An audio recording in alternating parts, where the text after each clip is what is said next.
Hello and welcome to my review of the Warhammer 40,000 Conquest issue 39. We're almost there, ladies and gentlemen, almost at issue 80. We're halfway through.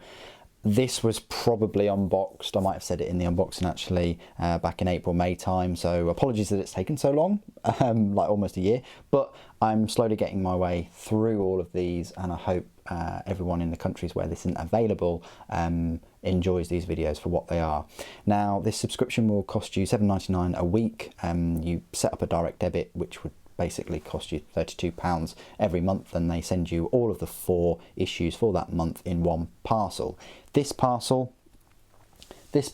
issue includes the Primaris Captain. The Primaris Captain is £22.50. He's one of the most expensive single Primaris Space Marines, I suppose. The Primaris Captain in Phobos armour, for instance, will cost you £20, so it's a bit cheaper.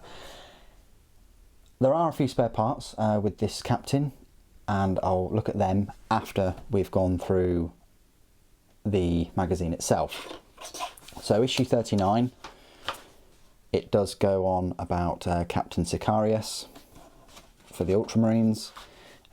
His war gear is awesome looking helmet there, a suzerain mane it's called. It's an honour worn for battlefield recognition. I don't think he's had the Primaris treatment. Hopefully he'll get it. But then it goes on to Demons of Nurgle, Rotigus the Rainfather, make it rain. Then a Gnarl Lord, Ages of Mankind, more Ages of Mankind, Battlefields of the Adeptus Astartes, and then How to Build a Primaris Captain. There you go. So you've got a choice of 2 heads, a helmeted head and a helmetless head, and you've also got a choice of the different bolt rifles that he can be equipped with. You've got the auto bolt rifle, which has a larger magazine, and then a stalker bolt rifle, which just has the scope on the top. I've gone for the complete opposite to the Captain that I originally got singularly in the release. How to paint the Captain.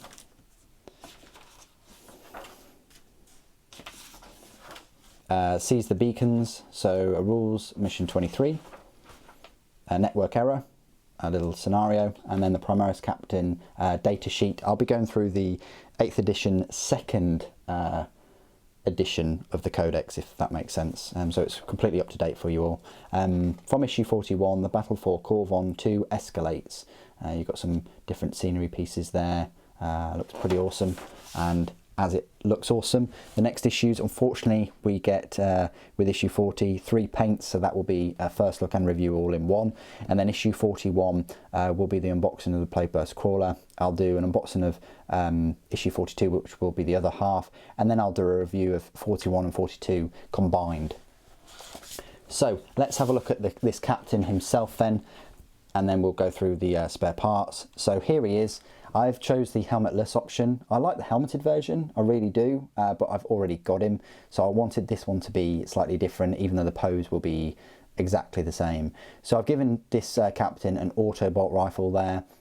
He comes equipped with this power sword. Got a fair few bits of detail and things on there. You've got this piece on the power plant. You've got a holstered pistol in there. You've got some purity seals and ribbons on the weapon itself. He's got some kind of optics, and then on the right shoulder, pauldron and aquilin. And then he's got this, free space here for you to paint a marker. And then he's got these little tassels, and then a tiny bit of a scenic base with some monument and a little bit of a gold aquila there. So there you go, that's the Captain. Let's just show you the spare parts, of which there are 3 if you build him in this configuration. So you've got the Stalker Bolt Rifle variant piece with the extra optical sight and shorter magazine.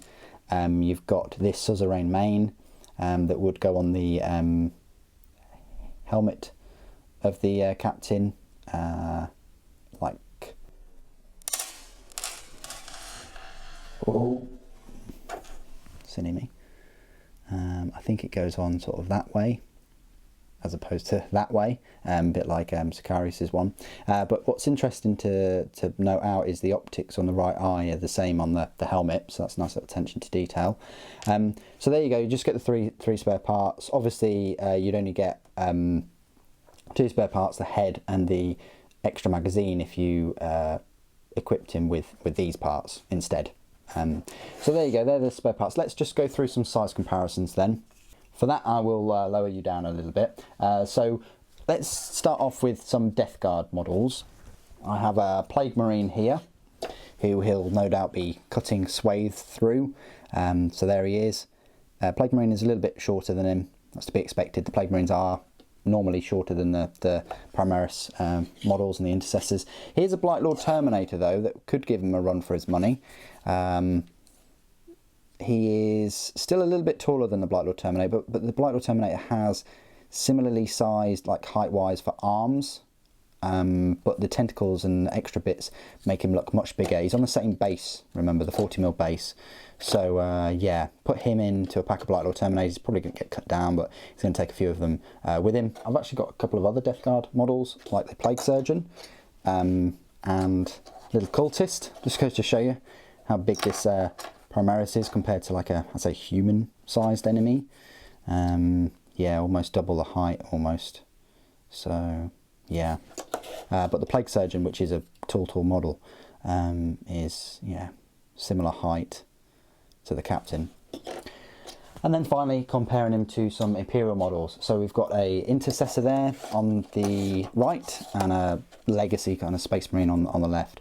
So comparing the Legacy Space Marine, he's at least a head and a half taller than a normal Space Marine, and then the Intercessor, he is pretty much the same height, even against this tall one. So yeah, put him in amongst a load of Intercessors, he's going to blend in very well, but put him near a load of normal kind of Legacy Space Marines, he's going to make them look like their children sort of following him around, I suppose. That's the comparison I like to make. Anyway, that is the end of the spare parts and size comparisons. I will now go through all of his rules found in the brand new 8th edition second version of the Codex Space Marines, which came out in September 2019. So of course you'll find him in the HQ section, and he's actually the first option that you can pick in the Codex. For all of the units in the Codex, he is the first one. He has a power points cost of a 5 and a points cost of 78. Not too bad, 78. Let's go through his stat line then. His movement is 6 inches, weapon skill 2+, ballistic skill 2+, strength 4, toughness 4, 6 wounds, 5 attacks, leadership 9, and a save of 3+. Primaris Captain is a single model equipped with bolt pistol, mastercrafted auto bolt rifle, frag grenades, and crack grenades. So I just wanted to talk about this mastercrafted auto bolt rifle, comparing it to a standard auto bolt rifle that, say, an Intercessor would carry. The only difference is the damage. It's actually got 2 damage instead of the normal 1.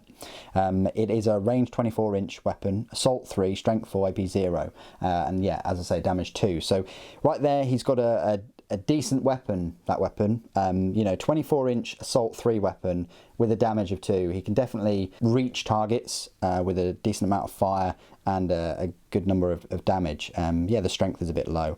He can opt, of course, to have that mastercrafted Stalker bolt rifle, which bumps his range up to 36 inches, but unfortunately moves the type down to heavy 1.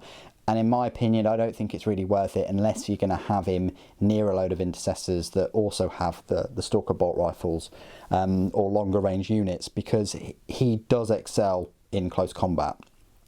That Stalker bolt rifle is a strength 4, AP -2, and a damage of 3. So you might want to take it for the extra armor penetration and more damage.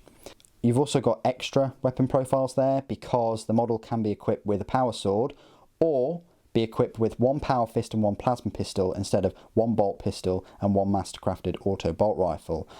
So he forgoes his mastercrafted auto bolt rifle for that power fist and plasma pistol, which It's up to you whether you think it's worth it, because it does bump his strength up to 8 and gives him a AP -3 and a damage of D3, but you've got to subtract 1 from the hit roll, which isn't too bad because his weapon skill is already 2+.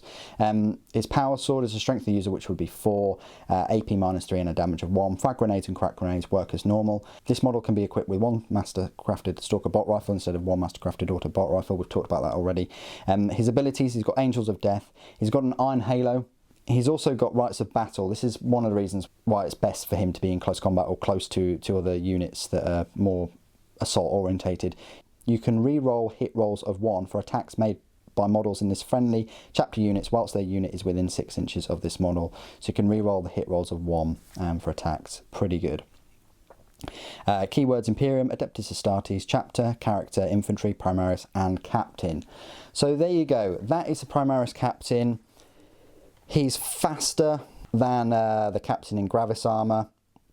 Captain in Gravis Armour is very good though, because although he's got a shorter range weapon that does less damage, he still has the Mastercrafted Power Sword, still has the Iron Halo, but does have a Toughness 5 and 1 extra wound at 7.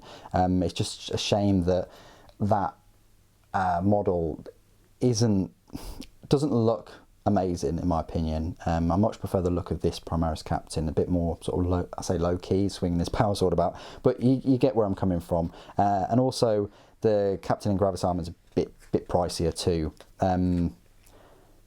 Interestingly enough is the Captain in Phobos Armour, which has exactly the same stat line as this Primaris Captain, and has the Iron Halo, but arguably has a better kind of Instigator Bolt Carbine, but doesn't have any kind of like power sword or, I don't know, power knife, or you know what I mean. It's just got a combat knife. The main reason you're going to get Captain Phobos Armour is for concealed position and the Omni Scrambler and things like that.